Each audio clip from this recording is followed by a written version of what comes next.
دوو حەوت و دادگاییکردن لەم دادگای ڤیرجینیادا هەنگاو و پێوانەی دادوەری بۆ ئەو بنەماڵە ئەمریکاییانە هێناوە کە لە سووریادا ڕفێنران و کوژران.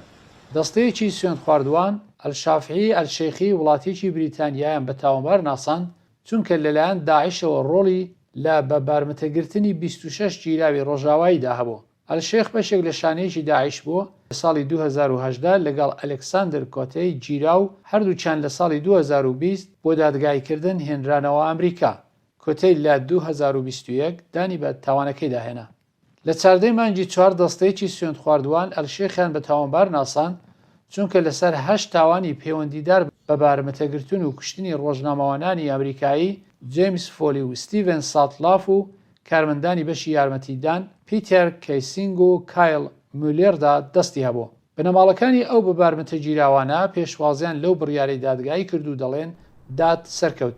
لە کاتی دەستپێکی دادگادا دایەن فۆلی دایکی جێمز کە 2012 ڕفێنرا لەسەر گرنگی دادگایەکی ڕەوا جەختی کرد.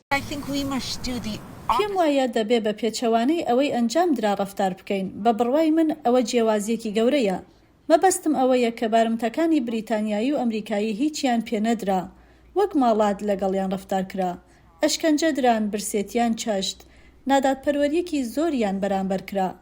گرنگە نیشانی بدەین کە خەڵکی خاوەن شارستانیەت چۆن دەبێت لە بەرامبەر کەسانی تردا ڕەفتار بکەن. کارناسان دەڵێن هەر بۆیەشە ئەو دادگایە خاوەن تایبەتمەندی بەرچاو بووە. هەر بۆیە بنەماڵەکانی ڕفێنراوی ئەمریکا بەڕوونی داخوازیان کردووە ئەو کەسانەی لە ڕفاندن و کوشتنی منداڵەکانیاندا دەستیان هەبووە بەهۆی کردارەکانیان لە دادگای یاسایی ئەمریکادا لێپێچینەوەیان لەگەڵدا بکرێت. بۆیە ئەو کەیسە بەڕاستی نیشانی دەدات کە چۆن ئەو بنەماڵانە پێشەنگ بوون و چۆنیش بەردەوام لە پێناوی منداڵەکانیاندا هەوڵیان داوە. ئەوانەی لە کردداری ڕفاندن و کوشتندا دەستیان بووە بە دەگمن لە وڵاتەدا دادگای کراون کە قوربانەکان لێی لەدایک بوونە. سەبارەت بە ئەمریکا پێم وایە بۆ کەسانی دەرەوەی وڵات ئەوە نیشان دەدات کە حکوومەتی ئەمریکا و کاربەدەستانی ئەو وڵاتە هەتا چ ڕادێک هەنگاو دنێن تا ئەو کەسانە بەرپرسیار بکەن لە دەرەوەی وڵات کە وڵاتیانی ئەمریکاییان کوشتووە. ڕووگەن دەڵێت دادگای ئەلشێخ ئەگەری ئەوە بۆ ئاژانسەکانی چەسپاندنی یاسای ئەمریکا دەڕەخسێنێت کە بە دوای کەیسی هاوشێوە لە دژی بیانیەکانی بەرپرسیار دەبگەڕێن کە تاوانیان لە دەرەوەی وڵات لە دژی وڵاتیانی ئەمریکا ئەنجام داوە. هەروەها بوارێکیش بۆ بنەماڵەکانی دیکەی خوازیاری دادپێشنیار دەکات کە بەهۆی کردداری تیرۆر لە دەرەوە تووشی زیان بوونە.